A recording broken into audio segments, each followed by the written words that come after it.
Waktu saya diundang sama Pak Prabowo ke istana, waktu habis rusuh itu, saya bilang, tugas Bapak berat. Saya bilang gitu. Saya bilang, selamat berjuang, Pak. Saya bilang gitu. Dan saya kan di luar. Iya. Dia bilang, jawaban dia tahu apa? Apa? Narik depan beberapa orang juga kan. Ya, saya tuh maunya jadi presiden ke-7.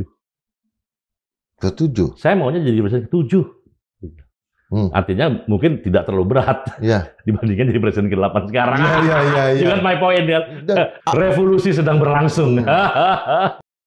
Apa pertimbangan seorang Presiden Prabowo Subianto untuk menempatkan seorang insinyur untuk menjadi Menteri Keuangan? Pak Prabowo sih menurut saya nih ya, dia serius mau meningkatkan daya beli itu serius. Akan ada sekian ratus triliun, nah sekarang udah sekian puluh triliun gitu ya. Dan kedepannya bahkan bisa 480 triliun gitu. Itu kan uang beredar kepada dapur-dapur, kepada orang. Itu kan menimbulkan daya beli, Pak. Apakah Kementerian Perdagangan sekarang mau berubah mazhab? Atau tidak? Kalau tidak ya mungkin kena gusur juga bisa-bisa. Ya saya sih relax aja ngomongnya kan. Harusnya menteri itu kan keringetan. Ngebangun republik itu keringetan. Kalau cari cuan dengan kekuasaan gampang. Males keringetan. Udah impor aja lah. Ada spread sekian dolar, sekian triliun. Triliun, Bos. Spread itu soal pertanian misalnya. Belum lagi di bidang yang lain-lain. Jadi ngeri, Bos. Kalau pemain-pemain itu ngeri. Ya itu nggak keringetan. Tapi pengkhianat bangsa sejatinya itu.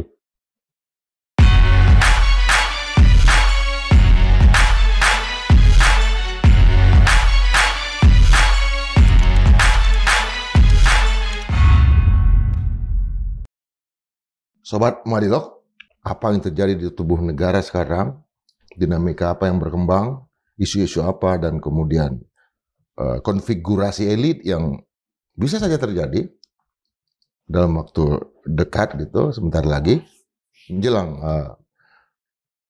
20 Oktober, kita menghadirkan seorang aktivis yang tidak pernah tua, selalu muda, dan lebih bersemangat. Saya kenal sejak mahasiswa, Bang Jumhur Hidayat. Siap, merdeka. Merdeka, Bang. Ya. Bang, saya mau langsung tanya aja nih. Ya. Apa pertimbangan seorang Presiden Prabowo Subianto untuk menempatkan seorang insinyur untuk menjadi Menteri Keuangan? Pertama mungkin bukan soal insinyur atau bukan insinyur ya. Tapi saya melihat mazhab. Mazhabnya Prabowo dengan mazhab yang selama ini dijalankan sebelumnya itu berbeda. Kalau saya mengatakan begini, mazhab yang sedang dijalankan oleh Prabowo, mazhab yang lebih Pancasila, lebih konstitusional, lebih sosialistik. Oh iya. Ya, dibandingkan dengan mazhab sebelumnya yang dijalankan, terutama manifestasinya itu memang katakanlah seperti tadi Anda katakan Kementerian Keuangan tadi. Nah jadi karena itu mungkin dari situ dia memerlukan keputusan-keputusan yang berbeda, kebijakan-kebijakan berbeda. Dia butuh orang yang kira-kira cara berpikir logis, ya, tapi tentu punya background ekonomi yang kuat. Karena memang pada dasarnya kan itu kita nggak boleh dikotomi dia insinyur, dia ekonom, karena bahkan ekonom-ekonom besar di dunia itu semua background-nya fisika, matematik, dan ya kayak apa namanya Keynesian, you name it lah semua. Itu semua bukan ekonom, tapi dia ahli matematik, ahli fisika, dan kemudian dia jump kepada ilmu-ilmu ekonomi. Jadi sebenarnya nggak usah dikotomi. Nah itu satu. Yang kedua, kalau saya melihat juga barangkali ya memang ada cara berpikir yang mungkin lebih logis ya. Itu teman-teman yang punya background IPA gitu loh. Karena IPA tuh nggak muter-muter gitu ya. Variabel tuh semuanya dihitung gitu dan baru ada keputusan gitu. Termasuk variabel-variabel sosial itu bisa dikuantifikasir juga kan gitu kan. Tidak dikualitatif begitu saja. Nah, barangkali ini dugaan saya ya. Prabowo itu kan background-nya militer. Militer tuh yang saya tahu IPA. Anak matematika juga. Ya, orang-orang militer tuh pasti mengerti fisika, ngerti IPA. Jadi cara berpikirnya logik juga. Dia mungkin agak puyeng kalau yang muter-muter gitu. Nah, karena itu mungkin agak apa namanya fit in lah dengan Kementerian Keuangan sekarang yang dipimpin Purbaya ya khususnya. Saya rasa begitu sebentar. Kalau kita lihat kan gerakan mahasiswa yang muncul di ITB misalnya selalu berhadapan dengan para ekonom yang dianggap bagian dari mafia Berkeley. Dan istilah itu kan sampai sekarang tetap muncul. Apa yang itu Abang sebut dengan perubahan mazhab? Ya, saya rasa yang sering kita sebut dulu itu neolib. Dan Prabowo jelas dia tidak suka neolib, tapi bukan berarti juga etatis ya. Tidak serba negara enggak. Dia justru mengambil jalan tengah, dan itu sebenarnya yang kita pahami sebagai sosialistiknya Indonesia itulah. Kalau sosialismenya Indonesia itu ya jalan tengah itu. Yaitu Pancasila itu menurut saya ya. Dan itu yang jadi tidak anti pada yang baik-baik dari persaingan bebas gitu ya. Tapi tidak juga membiarkan persaingan bebas menghantam masyarakat banyak gitu loh. Jadi menuhankan pasar bebas sehingga rakyat gimana itu enggak juga. Nah, ini yang sedang dijalankan oleh Presiden. Jadi menurut saya ya go ahead lah. Artinya jalan terus, nggak ada masalah gitu.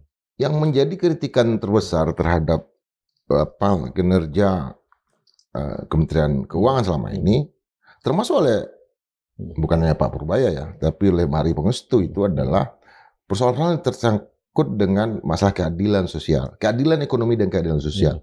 Dan itu kan juga terkait dengan masalah perburuan, masalah industri. Apa pandangan Abang? Ya, misalnya begini, ketika suasana seperti membangun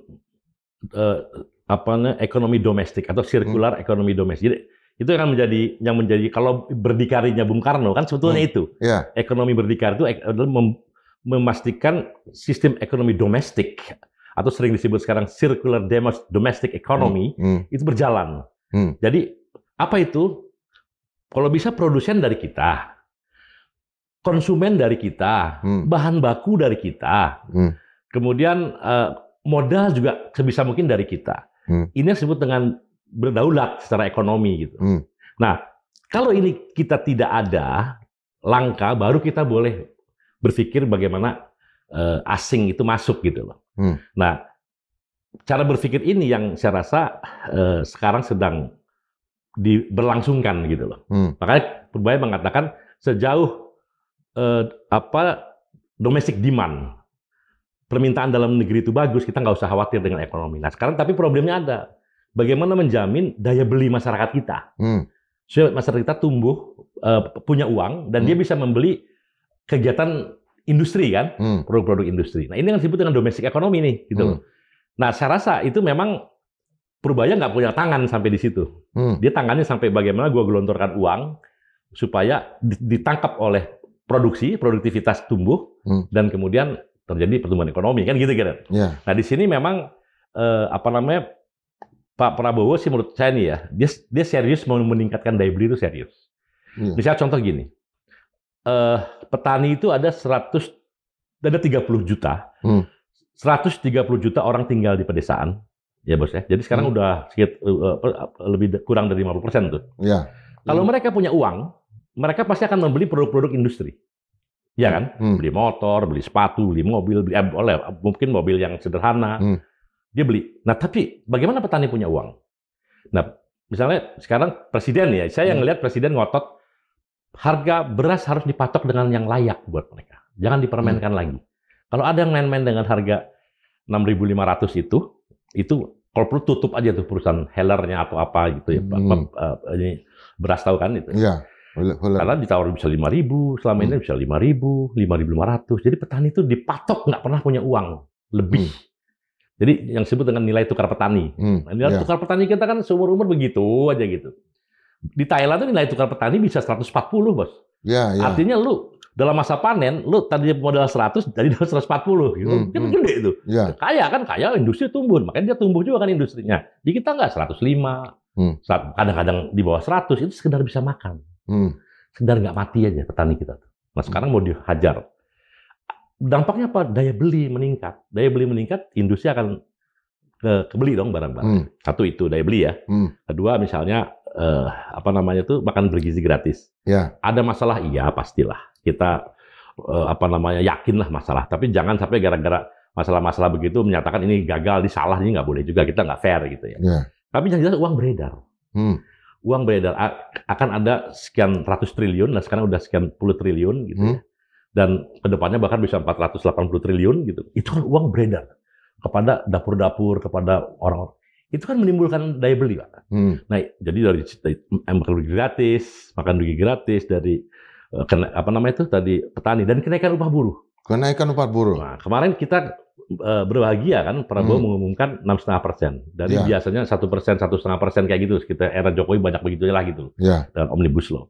Nah, itu menyebabkan uang puluhan triliun juga ngalir kepada masyarakat. Sehingga ini ada daya beli. Nah, kalau ada daya beli, jangan takut mengucurkan uang kepada kegiatan-kegiatan ekonomi industri, ya, baik itu pabrik-pabrik ataupun UKM dan sebagainya, karena nanti barang-barang mereka bisa dibeli. Nah, tumbuhlah dia gitu loh. Jadi buat saya itu keadilan, Bos. Karena artinya ini hidup, tumbuh, ekonomi tumbuh, orang punya daya beli. Terus saja begitu dia. Nah, itu disebut dengan circular domestic economy gitu loh. Dan ini yang kita harus menjadikan ini andalan. Jangan berpikir bagaimana, apalagi import, ekspor aja kita berpikir itu juga nggak baik. Misalnya Anda bikin industri, pikirannya ekspor aja, udah nggak benar juga. Nggak benar juga? Nggak benar juga. Kenapa? Yang utama tuh Anda feeding rakyat Anda sendiri. Anda sedih nggak Anda memproduksi sesuatu ya yang sebetulnya barang itu dipakai ya kan bisa dibeli oleh orang Indonesia atau tidak bisa dibeli oleh orang Indonesia, tapi justru dibeli oleh orang asing di dunia manapun. Orang kita sendiri cuma nonton, jadi penonton. Seperti teh kayu aro ya, yang khusus ke Belanda, ekspor. Ya, jadi maksud saya gini, itu yang disebut dengan dulu platform imperialisme itu, yaitu platform imperialisme adalah salah satunya menjadikan bangsa kita menjadi basis atau platform bagi akumulasi modal. Merkantilisme ya? Akumulasi modal dengan buruh murah. Nah, itu kan nggak benar, Bos. Artinya kalau kita berpikiran begitu ya berarti udah salah. Nah, ada kelebihan, rakyat kita udah bisa beli apa semua gitu. Ada kelebihan, Anda boleh ekspor. Ternyata ekspor masih butuh, ekspor sebanyak-banyaknya nggak apa-apa.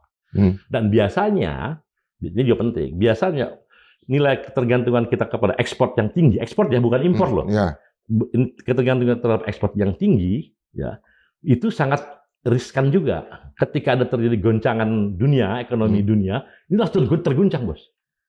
Dalam negeri terguncang. Karena dia udah, katakanlah 70-80% ekspor, beberapa kegiatan gitu. Tiba-tiba ekonomi dunia krisis. Habis, Bos. Itu yang terjadi dengan Jepang sekarang? Di mana-mana. Bukan hanya Jepang ya? Korea, apa semua. Waktu krisis tuh hancur mereka tuh.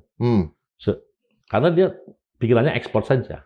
Gitu. Berarti kan memang Pak Prabowo membutuhkan juga para menteri yang punya visi ke arah sana, termasuk di bidang industrialisasi. Ya pasti, karena itulah yang akan memakan uang yang digelontorkan, tanda kutip ya, menjadi stimulus. Ini bangkit, harusnya begitu. Dia bangkit, menyerap tenaga kerja, ngasih upah, upah membeli lagi produk, gitu. Udah terus-terusannya begitu. Itu ideal sangat. Ya itu yang kita harus dorong. Karena itu kita mendorong pemerintah supaya industri ini digenjot lagi, dan insya Allah harusnya bisa gitu. Kan juga yang digelontorkan oleh Pak Purbaya itu dengan 200 triliun ini salah satunya adalah koperasi Merah Putih. Artinya di tingkat desa. Artinya industri perdesaan juga akan ditingkatkan. Apa gambar Ramang? Itu kan satu nafas lah. Jadi kita nggak usah terjebak juga pada industri itu harus di kayak pabrik besi dengan besi apa semua, nggak harus begitu. Katakanlah merubah apa menjadi apa dalam satu kegiatan, misalnya gini, tape dirubah, singkong dirubah menjadi apa gitu ya. Kemudian itu juga udah industri sebetulnya. Etanol malah kan? Etanol lebih dahsyat, tinggi lagi ya. Yang paling sederhana di level desa ya. Tapi kalau pada level yang lebih serius dalam pengertian skalanya formal, itu bisa etanol, bisa bahan bakar, bisa macam-macam. Kayak CPO aja, kita sekarang ekspor doang. CPO-nya kebanyakan. Padahal itu ada 180-an produk yang bisa dibuat oleh CPO gitu. Oleh bungkel. Ini tekstil, apa namanya? Kosmetik. You name it lah. Semua ada situ. Makanan semua itu butuh, es krim apa semua itu butuh. Ada 100 sekian produk yang bisa. Tapi kan kita nggak serius. Itu aja kita kerjain nih, hilirisasi sawit. Wah, gue rasa udah kaya gitu. Gimana caranya, Bang? Ya kerjain. Dengan industri tadi? Ya, iya dong, industri bos masuk ke situ. Hilirisasi itu kan sebenarnya industri, bos. Hilirisasi adalah industri. Ya iya dong. Hilirisasi itu kan apa? Itu istilah aja. Ya, ya. Istilah agak aja. rumit ini istilah itu. Enggak, sebenarnya istilahnya dari istilah dari ekstraktif, dari sesuatu yang sifatnya ekstraktif menjadi barang jadi. Kira-kira gitu. Maka disebut ya seolah jangan hanya dijual barang dong, tapi sampai ke hilir gitu. Sebenarnya kan orang bikin misalnya motor perlu stainless, perlu apa. Itu kan sebetulnya kan ujung-ujungnya juga dari tambang kalau kita mau jujur. Nah, tapi kan kita nggak sebut itu hilirisasi. Kita sebut ya kita beli aja lah itunya besinya. Besi kan dari tambang. Ya. Nikel apa sih buat ferronikel ini itu kan buat bikin motor. Sebenarnya kan itu. Nah, tapi yang didefinisikan sekarang ya udah dari ngambil nikel sampai dia jadi stainless gitu. Sampai jadi dia besi-besi yang bisa digunakan untuk industri. Ini disebut hilirisasi gitu. Jadi sebenarnya gitu aja. Karena selama ini tambang diambil jual. Itu dia sebenarnya itu. Jadi nggak rumit kok. Nggak rumit pikiran. Nah, saya seperti seolah-olah menjadi tim fit and proper test nih, Bang. Artinya ya mencari seorang menteri ini. Ada informasi bahwa Abang sudah bertemu dengan timnya Pak Prabowo ini untuk masuk ke tadi malam saya tonton podcastnya Bang Saganda Nainggolan soalnya. Dan dia sebut nama Abang. Ya nggak tahu Saganda kan mungkin ya bisa jadi kan. Tapi gini, kita memang suka ketemu. Ketemu dengan the so-called orang-orang dekatnya Pak Prabowo. Ya, kita Pak Burhanuddin Abdullah. Pak Burhanuddin, Pak Dasko, Pak ini, Pak itu, you name it lah. Ya. Kita bicara soal substansi negara. Ya. Negara mau kemana gitu.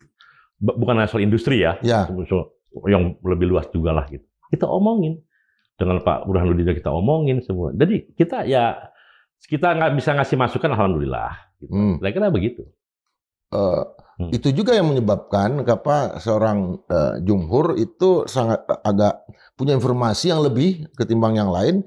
Ketika masa aksi Bang Jumhur itu kan saya langsung tanya itu pas 25 Agustus, 28 Agustus nggak ikut kan. Nah, kenapa Abang nggak ikut itu? Gini, Bu, saya itu kan biasa menggelar aksi dengan jumlah besar kan. Dan tinggal dengan teman-teman. Tapi alasan kita jelas, nuntutnya jelas. Kemudian siapa yang bertanggung jawab jelas. Organisasinya jelas, orangnya jelas, tata caranya jelas, SOP-nya jelas. Tapi kita gelar besar. Nah, itu salah satu yang paling berat kita menggelar demonstrasi besar-besaran. Tahu nggak apa? Memastikan agar jangan sampai mereka anarkis. Jadi kadang-kadang kita kalau demo besar itu rapat yang paling banyak jangan bagaimana supaya memastikan tidak disusupi, tidak anarkis dan sebagainya. Itu kadang-kadang yang kita kerjain paling. Nah ini sekarang ada orang ngomongin demo, ada jutaan meme gitu ya yang dibaca orang, tapi nggak ada penanggung jawabnya, tidak ada orang yang tanggung jawab. Loh, saya bilang ini bahaya ini. Langsung saya nyatakan kita dan teman-teman tidak ikutan dalam 25. Bayangkan Pak, itu hanya ratusan loh Pak. Yang demo itu ratusan orang aja. Tapi langsung bikin rusuh. Bikin rusuh dan kemudian terbukti kan. Saya udah ngomong kan. Iya kan saya bilang. Kan langsung confirm kan. Iya, saya bilang ini saya mencium aroma ini kayaknya bakal rusuh nih. Bisa rusuh begini. Dan ternyata terbukti. Bayangkan kalau 10.000 orang. Iya. Karena ada psikologi individu, ada psikologi massa. Kalau udah di psikologi massa, satu orang ngebakar mobil, ribuan orang ikut ngebakar mobil. Siapapun orang itu, orang baik, orang apa. Wah, jadi dia nah itu yang mau diharapkan mungkin sama intelektual dadernya ya. Saya nggak mau dong. Yang benar aja bangsa kita bukan bangsa yang mau gitu-gituan kan. Kita harus jelas mau ngapain arahnya apa. Nah itu yang terjadi. Tanggal 28 juga sama begitu. Tanggal 28 saya menganggap bahwa ya apalagi nih semacam ada rangkaian ya. 25 ke 28 ini kan ngeri juga dekat jaraknya. Ini udah rusuh. Nah 28 ada memang direncanakan sudah lama. Tapi kan tetap saya berbahaya. Dan yang kedua yang dituntut sama kelompok buruh di sini, apa-apa yang sedang kita dialogkan dengan penguasa. Makanya kita menganggap ini kita belum berdemo sekarang gitu. Karena kita sedang berdialog dengan DPR. Masih berunding ya? Masih berunding terbuka lebar. Kita dikasih karpet merah untuk berunding. Besok tanggal 23 DPR mengundang. Demo kan tujuannya untuk berunding. Ini perundingan sedang terjadi, berdemo lagi kan? Demo terjadi kalau ini mampet, jelas dia menindas dengan peraturan, nggak bisa juga, baru kita demo. Gitu. Ini kan belum gitu. Nah, kira-kira begitu. Makanya saya mengambil jalur kita belum saatnya untuk demonstrasi, saya bilang. Untuk isu itu ya. Isu outsourcing, isu apa, isu itu kan dalam undang-undang perburuhan kan. Betul. Bahkan Pak Prabowo udah bilang outsourcing harus dihapus ya. Kan kita rumuskan dalam undang-undang gitu loh. Dan ini sedang dibahas. Nah, tiba-tiba kita demo lagi dan sebagainya ya nanti agak aneh juga gitu. Jadi demonya kan kita harus ada roadmap dalam gerakan kita gitu. Artinya ketika seorang jumhur itu ditantang untuk melakukan aksi tapi jelas segala macam, justru mas aksinya jauh lebih siap dan lebih banyak. Ya, Anda tinggal YouTube aja lihat. Tinggal YouTube nanti kalau perlu saya kirim YouTube. Iya, justru karena kita udah kita cek gitu. Apa gelombang aksi ini menurut Abang akan berlanjut? Nah, jadi waktu saya diundang sama Pak Prabowo ke istana waktu habis rusuh itu. Habis rusuh juga ada. Ya kan kita diundang juga. Oh, mestinya langsung ke sini tuh. Beberapa tokoh ya kan diundang. Nah, saya jelasin, Pak. Saya bilang problem yang penting ini adalah kenapa ini bisa terjadi kira-kira karena memang masyarakat kita ini semacam takut melihat ke depan. Mungkin dia suram karena kerja bisa apa enggak gitu ya. Kemudian macam-macam lah gitu. Pendapatannya sedikit saya bilang Gen Z itu jelas 2024 akhir itu yang menyebut BPS ada sekitar 9,8 Gen Z itu dalam keadaan NEET, need, not in employment, education and training. 9,8%. Ya, juta. 9,8 juta ya. Nganggur artinya. Kemudian ada 10 juta kelas menengah turun dari rawan miskin. Ingat kan? Ya. Di akhir tahun. Nah, ini problem yang harus diatasi karena mereka semacam kosong tatapannya ke depan kalau nggak ada perbaikan. Nah, saya bilang ini kayak rumput kering lah. Rumput kering ini, Bos, itu bisa digunakan untuk apa saja. Sebatang rokok. Iya, dan kemudian untuk tujuan ideologi apa saja. Iya. Oh, itu maksudnya ya. Itu sama rumput kering ini. Rumput kering mau dibawa ke ideologi yang A, ya ikut A, B gitu. Karena dia hanya ingin keluar dari kemelut yang dibayangkan. Nah, ini bahaya kan kalau kayak begini, Bos. Apa reaksi Pak Presiden? Saya bilang, tugas Bapak berat. Saya bilang gitu. Saya bilang selamat berjuang, Pak. Saya bilang gitu. Dan saya kan di luar. Iya. Dia bilang, jawaban dia tahu apa? Apa? Narik depan beberapa orang juga kan. Ya, saya tuh maunya jadi presiden ke-7. Ke-7? Saya maunya jadi presiden ke-7. Artinya mungkin tidak terlalu berat dibandingkan jadi presiden ke-8 sekarang. Iya. You got my point kan? You got my point lah. That's the point ya. That's the point. Jadi maunya saya presiden ke-7. Jadi abis SBY maunya dia kan gitu. Dia ngomong. Tapi ternyata ditakdirkan Tuhan jadi presiden ke-8. Ya berat lah. Jadi masih dalam kerangka cuci piring ini? Seperti yang kita pernah diskusikan. Ya, ya dong, pastilah. Kan sekarang lagi berlangsung.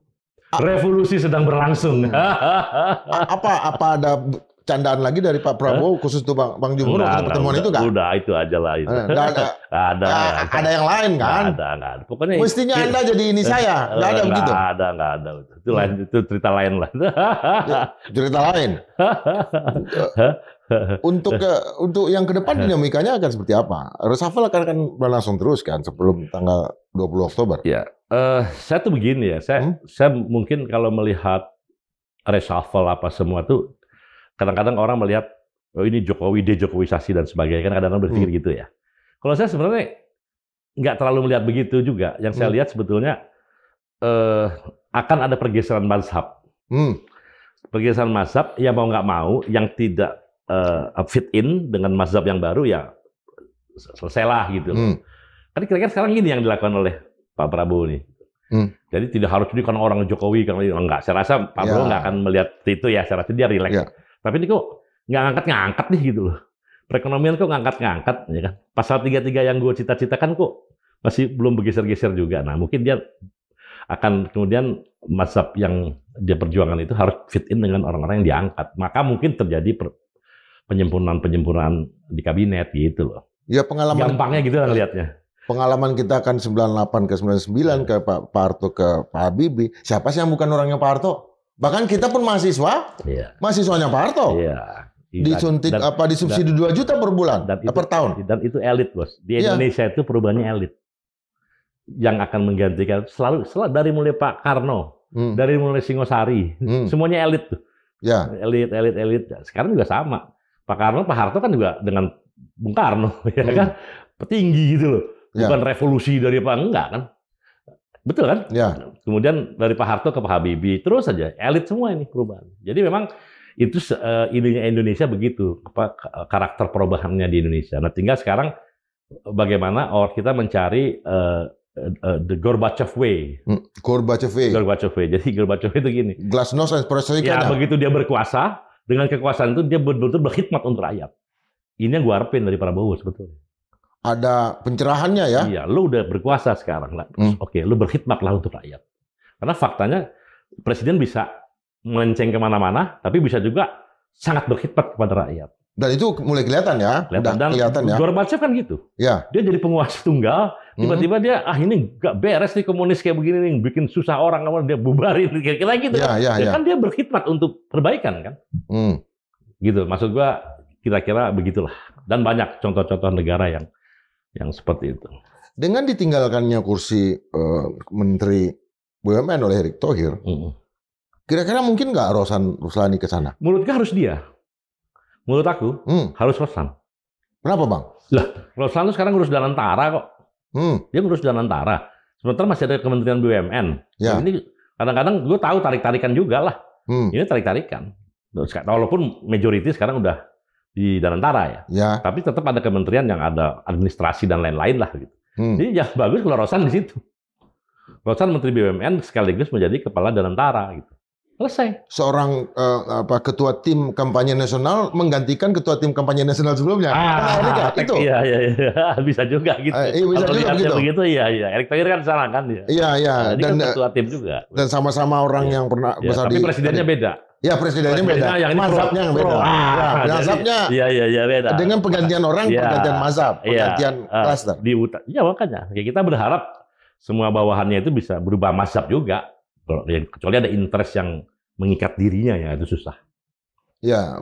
Kalau cuman pikiran ya mungkin masih bisa debate lah. Tapi kalau udah mengikat tersangkut, repot, nggak bisa berubah juga. Nah itu yang harus mungkin Artinya itu akan diisi dalam waktu dekat ya? Feeling saya sih harusnya ya.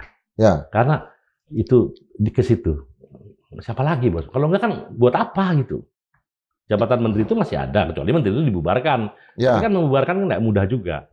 Karena kan ada berapa ribu, ada berapa banyak pejabat-pejabat di Kementerian BUMN itu. Ya, mungkin diisi oleh Roslan untuk membubarkan diri mungkin bisa, karena biar nggak heboh gitu loh. Iya. Artinya downsizing lah. Mengubahkan downsizing karena undang-undang juga harus diubah. Betul. Makanya kan nggak bisa langsung, jadi kita dikecilkan lah atau apa. Tapi biarlah secara alamiah saja gitu loh. Karena problem Danantara salah satunya kan adalah kekosongan perundang-undangan. Sembari juga mau menyusun undang-undang ya. Persis. Disempurnain lah. Yang tumpang tindih apa semua disempurnain. Gitu. Untuk klaster-klaster kementerian yang lain, berarti tim ekonomi juga akan dibentuk itu, saring dengan itu. Artinya di bidang industri, di bidang keuangan kan sudah ada. Di perdagangan mungkin. Perdagangan juga? Iya, karena mazhab yang sekarang lebih circular domestic economy ini yang Prabowo kan harus kita berbasis pada dalam negeri. Kalau sedikit-sedikit impor ya repot juga. Nah, kita lihat apakah Kementerian Perdagangan sekarang mau berubah mazhab atau tidak. Kalau tidak ya mungkin kena gusur juga bisa-bisa. Ya saya sih relax aja ngomongnya kan. Soal mazhab nih kan, cara berpikir kan. Gitu. Dan ini yang disebut reshuffle itu kan sebetulnya kan. Kalau kita lihat kan dengan dua reshuffle ini kan sebetulnya belum masih masih di permukaan, masih kulitnya. Ini yang betul-betul menjelang 1 tahun ya. Sebenarnya emang kalau mau jujur ya, semua negara yang maju atau most developing country ya, jadi yang berkembang lebih cepat, itu selain dari soal keuangan dan lain-lainnya, itu kan mereka majunya dari industri. Dan itu selalu ada yang namanya kementerian Ministry of International Trade and Industry. Itu selalu ada, Pak. Jepang punya MITI dari tahun 45 langsung ngangkat. Jepang punya MITI, Malaysia, Rafida Aziz dan lain ingat Rafida Aziz. Menteri Industri dan Perdagangan Internasional, bukan perdagangan dalam negeri ya. Jadi dia internasional industri dan perdagangan tapi perdagangan internasionalnya. Iya, internasional ya. Kalau internal trade cerita lain. Oke. Karena trade off-nya di satu tangan. Gue mau bikin pabrik mobil misalnya, ya kan? Yang gue mungkin gue impor mobil dengan gampang dari luar negeri karena gue lagi bangun industri mobil. Pasti kan nih gue hambat lah supaya industri bisa tumbuh. Udah kira-kira kuat baru silahkan. Harus di satu tangan. Ini contoh yang paling gampang lah. Yeah. Nah, kalau sekarang berbeda, ya kalau itu kan gue lagi bikin mobil, tiba-tiba ada orang impor mobil murah. Lagi sekarang tuh ada dari Cina yang nggak pakai pajak, nggak pakai apa itu, aduh, apa namanya, ditalangin 80 juta malah. Dikasih 80 juta yang mobil listrik itu kan. Aduh, gue bilang. Jadi ini pasti akan susah berkembang. Nah, kalau kementerian itu International Trade and Industry jadi satu, kayak Jepang, semua ASEAN ini kayak begitulah. Dia mau Vietnam, namanya MITI. Tapi di kita kan dulu pernah perindustrian dan perdagangan. Nah, tapi sekarang perindustrian dan perdagangan dipisah. Tapi oke, nggak apa-apa. Asal kita semuanya ngerti ideologinya presiden. Nah, kalau semua ini menteri-menteri ini ngerti ideologi presiden, nggak ada masalah. Kalau yang nggak ngerti ya repot. Plus interest lagi. Waduh, repot, Bos. Sekarang kan yang interest itu yang banyak. Waduh, berjuangnya sedikit, berkeringatnya sedikit, hanya itu ikut menjadi tim sukses. Harusnya menteri itu kan keringetan. Keringetan, bukan berkeringat ya. Membangun keringetan. Keringetan, Bos. Nah, ini kan yang ya kalau nggak mau keringetan ya susah lah, ya dagang lah. Impor-impor nggak keringetan. Gimana tuh maksudnya keringetan nih, Bang? Ya lo ngebangun republik itu keringetan. Kalau cari cuan dengan kekuasaan gampang. Betul kan? Ya misalnya lo mau swasembada harus keringetan dong. Kalau mau cuan gampang, ya udah yang dibutuhkan Indonesia barang itu. Kita nggak punya, swasembada males keringetan. Udah impor aja lah. Ada spread sekian dolar, sekian triliun. Triliun, Bos. Spread itu soal pertanian misalnya. Belum lagi di bidang yang lain-lain. Jadi ngeri, Bos. Kalau pemain-main itu ngeri. Ya itu nggak keringetan. Tapi pengkhianat bangsa sejatinya itu. Sejak dulu ya? Sejatinya itu pengkhianat bangsa. Karena sejatinya dan sejak dulu? Ya, sejak dulu. Yang menyebabkan bangsa ini tetap sudah bergantung terus dan miskin terus. Nggak pernah. Ya udahlah, kita tahun 60-an sama Korea kok, sama Malaysia, sama semua. Bahkan lebih di bawah kita itu. Sama 60-an itu sama. Sekarang kan jauh tertinggal. Artinya Jerman aja dulu ada 2. Jadi kita masih berjuang untuk menjadi satu. Jadi kita ini salah urus ya. Sejak kita tahun 50-60-an itu kita salah urus. Ya, kelamaan salah urusnya. Jadi ya mereka udah terbang, kita baru di mana. Tapi belum terlambat. Sekarang saya happy. Saya happy presiden sekarang punya. Karena saya kenapa selalu nyebut presiden, bukan saya penjilat, nggak ada urusan saya. Saya nggak berani jangan nyebut pemerintah. Mudah-mudahan presiden menjadi pemerintah. Karena bisa jadi presiden, pemerintahnya beda, bisa.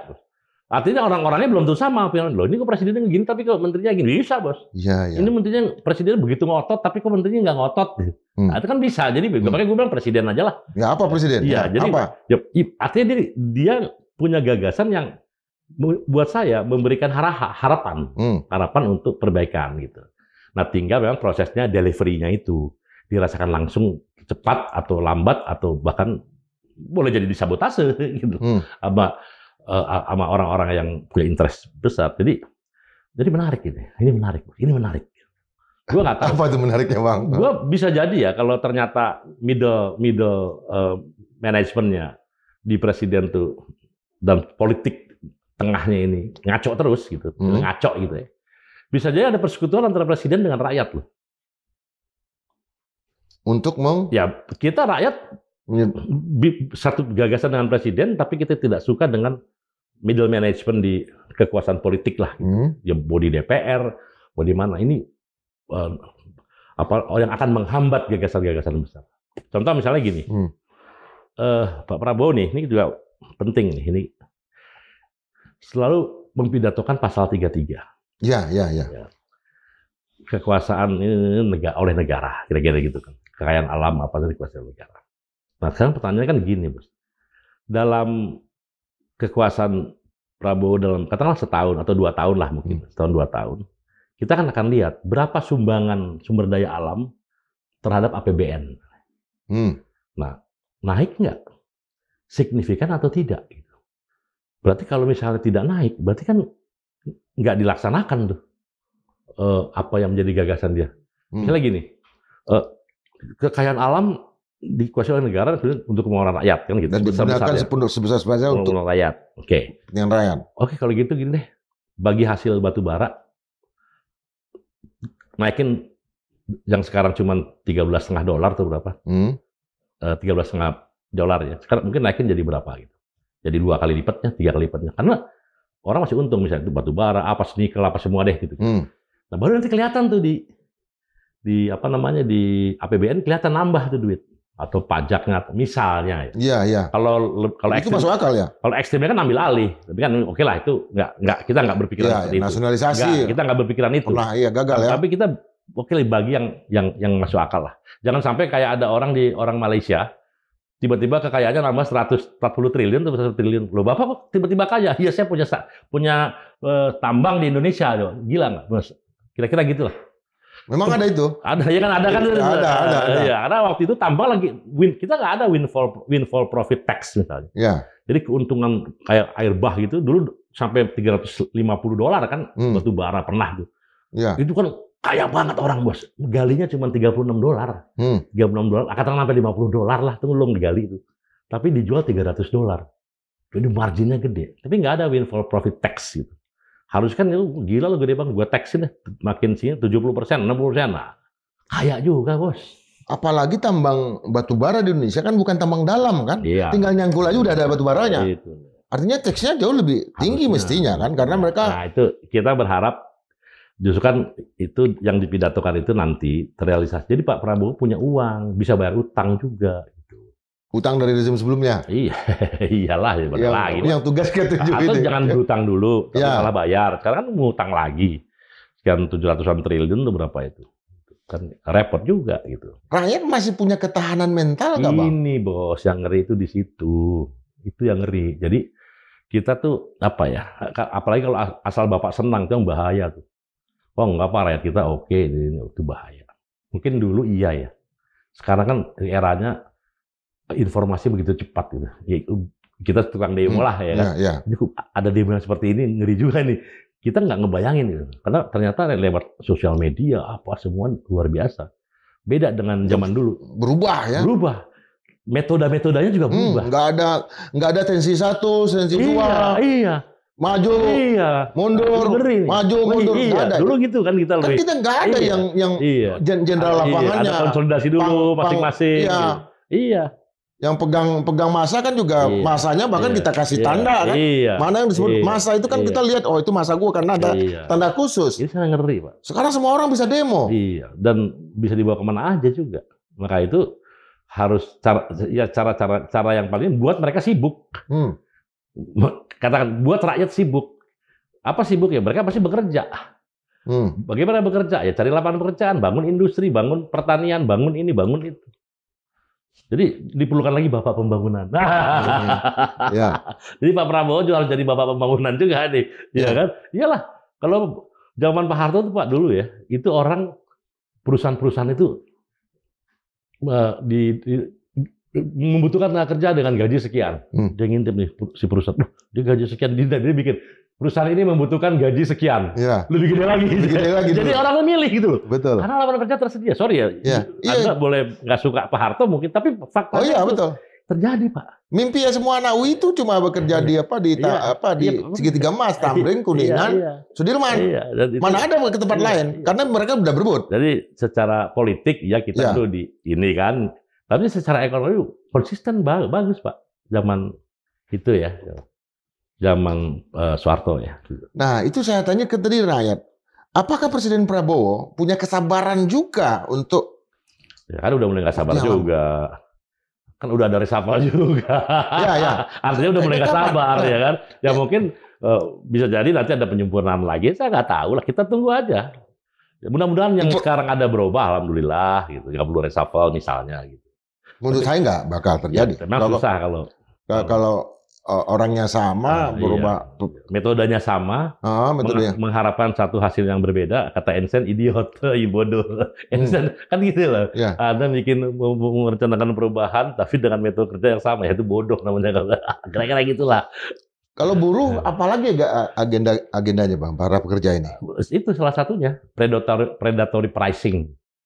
Itu bagaimana kita dihajar oleh barang-barang dumping, terutama dari Cina lah ya utamanya. Ya. Itu kan gila Pak, itu nyerbu produk-produk kita luar biasa. Dan itu kira-kira harga itu harga dumping lah, yang dari kelebihan produksi apa udah buang aja daripada nggak ini gitu. Satu itu. Yang kedua ya yang ilegal import itu isu kita. Predatory pricing itu bukan hanya untuk tekstil, di luar tekstil juga banyak Pak. Di luar garment ya? Di luar garment banyak predatory pricing itu. Elektronik, otomotif dan sebagainya itu juga harus menjadi perhatian lah gitu. Dan sejauh kita tidak melanggar WTO, kita udahlah lindungilah serbuan kita dari produk-produk impor itu. Karena kita kalau beli barang dari buatan Indonesia, kita tuh sedang memberi makan orang Indonesia gitu loh. Jadi kalau kita beli produk asing gitu ya, kita tidak sedang memberi makan orang Indonesia. Buruh yang di sana yang ngasih makan, gitu loh Bang. Bukan kita anti asing, bukan. Kita kan harus national interest is the first. Indonesian first lah, American first, ini Indonesian first. Ya kalau lu punya duit, lu buang ke orang asing dulu, buang ke orang Indonesia dulu, di mana lu lahir besar dan lu berbangga dengan, ya kan pasti ke Indonesia dulu dong. Cara berpikir gitu aja, itu ternyata udah diterima kok sama dunia. Di Jepang itu harga beras 10 kali dari beras kita, Pak. Betul. Anda kalau mau impor ke Jepang boleh beras, tapi ekspor boleh. Tapi kalau nggak salah cukainya 700%, 700-800%. Jadi harga 15.000 jadi harga 100.000 1 kilogram. Karena bayar dulu cukainya. Dia sama dengan harga beras petani di sana. Karena petani di sana bayar harga dengan 100.000. Ya. Jadi itu kan ya bagian dari melindungi petani. Petani di sana tuh diproteksi, Pak. Oleh pemerintah melebihi negara sosialis ya? Wow, gila. Harga beras 15.000 kok. Termasuk di Amerika kan? Iya. Coba mau di mana-mana lah, Pak. Ya. Petani itu mau diproteksi. Karena dia juga sumber daya beli juga. Iya kan? Dia sumber daya beli juga. Kalau petani miskin, produk industri nggak bisa beli. Jadi duit muter gitu loh, Bos. Kan bagus kayak begitu. Kenapa sih kok ngeliat orang seneng kok nggak bisa sih? Soalnya gedek juga gue. Termasuk dalam hal ini menurunkan cukai rokok. Ya cukai rokok. Cukai rokok sekarang nggak naik kalau nggak salah kan. Ya. Itu kan ya bukan ini sih. Kalau dilihat statement saya di berapa minggu lalu lah, sebulan lalu tuh. Saya kan meminta jangan naikkan cukai. Karena cukai itu sekarang ini Pak, kalau kita ngerokok satu batang nih, atau rokok lah, itu 80% itu untuk negara Pak. Jadi buat usaha dan buruhnya cuma 20%. Penyumbang pajak ya terbesar. Ngeri Pak, iya. Cukai itu Pak, cukai, pajak apa semuanya. Jadi negara dapat 225 triliun. Itu hampir 10% dari APBN. Itu dari cukai rokok, tembakau. Iya, dari dulu kan. Dari dulu, gila kan, ya, gede gitu. Dulu. Nah, jadi maksud saya itu jutaan orang, ada sekitar 6 juta yang komunitas di IHT ya, industri hasil tembakau itu ada 6 juta orang. Itu kan ya anggota saya mayoritas lah banyak di situ gitu. Nah itu mereka dapat penghasilan, punya daya beli, punya keluarga. Karena kalau punya anak 4 jadi 24 juta orang yang hidup dari sektor itu. Ya udah dalam situasi sekarang jangan dulu deh mereka kemudian kehilangan pekerjaan dan sebagainya. Udah, tentu alhamdulillah saya senang tuh tidak naik lah kayak gitu. Perhatian Presiden berarti ke depan ini itu semakin detail, semakin teknis, semakin engineering. Ya, betul. Dan saya rasa the devil sits in detail. Devil is in detail. Jadi dia adanya di detail. Dan karena itu dia harus mencari orang-orang yang detail. Dan mohon maaf ini saya bukan karena saya insinyur ya. Yeah. Insinyur itu detail, karena dia merancang. Kalau dia gagal merancang, rubuh tuh bangunan, rubuh. Mobil nggak bisa jalan, pesawat nggak bisa terbang. Jadi very meticulous gitu, detail. Yang bisa mengalahkan insinyur kan cuma satu, penyair. Itu betul. Kalau itu ya lebih detail lagi. Itu gila, itu canggih itu. Itu semua takluk. Makanya ketika Bang Jumhur di Nusa Kambangan yang menulis puisi Suma Fajrul, saya bilang, ini ketuanya. Karena Bang Jumhur ada puisinya, tapi nggak dibukukan kan? Iya. Betul. Pengalaman romantik di ini. Ada. Pokoknya ada lah. Sama puisi itu penting. Betul, lebih detail, lebih dari yang detail. Ada rasa. Lebih ngeri lagi, Pak. Rasa lebih ngeri lagi. Jadi udah benar lah itu. Dan sepertinya Presiden punya passion juga di sana ya. Harus kita arahkan. Karena dia seorang pembaca yang baik. Dia baca baik. Dia mau belajar baik. Dan udah lama belajar. Sebenarnya Presiden Prabowo ini untuk mimpin Indonesia ya, nggak terlalu banyak belajar lagi, udah nggak perlu belajar, udah banyak di palanya. Menurut saya ya, dia baca bukunya banyak kok. Dia makanya dia tinggal eksekusi. Ada yang diminta eksekusi nggak jalan, ya itulah kira-kira. Dan memang alamiah juga ya, Bos. Kalau misalnya Presiden itu kan banyak pekerjaan. Makanya Presiden perlu aparatur ideologis ya, yang menjalankan ideologinya dia. Kalau aparaturnya tidak ideologis, dia kesandra. Jadi dia kacau semua gitu. Nggak bisa ngapa-ngapain. Itu seperti tentaranya Napoleon yang khusus bercelana pendek gitu ya, yang menyerbu Eropa. Kira-kira itu ideologis ya. Ideologis. Kalau nggak jalan, Bos. Cita-cita ideologi aja. Dan sekarang sedang melakukan itu. Ya, tidak sempurna tapi sedang terjadilah. Ya. Terakhir, Bang. Siap.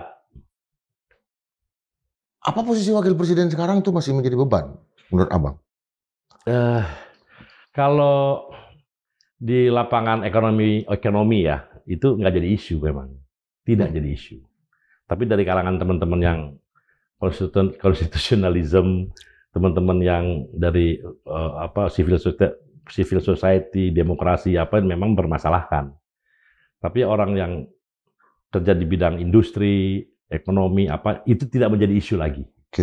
Tapi ya, kalau ini tidak sempurna, perbaikan dalam ekonomi industri kita, dan politik kita nggak sempurna, semua isu itu muncul lagi. Dan itu menjadi isu nomor 1. Karena isu yang paling mudah untuk diglorifikasi menjadi satu sumber masalah, itu bisa. Karena dianggap ada cawe-cawe yang nggak pernah berhenti, ada apa. Kayak gitu-gitu loh, Bos.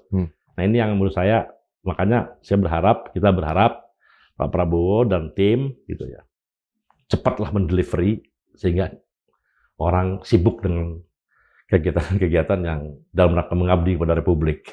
Bekerja itu mengabdi loh. Jadi buruh itu mengabdi. Semua dosen, buruh, tuh mengabdi. State aparatus. State aparatus juga mengabdi. Siapa lagi?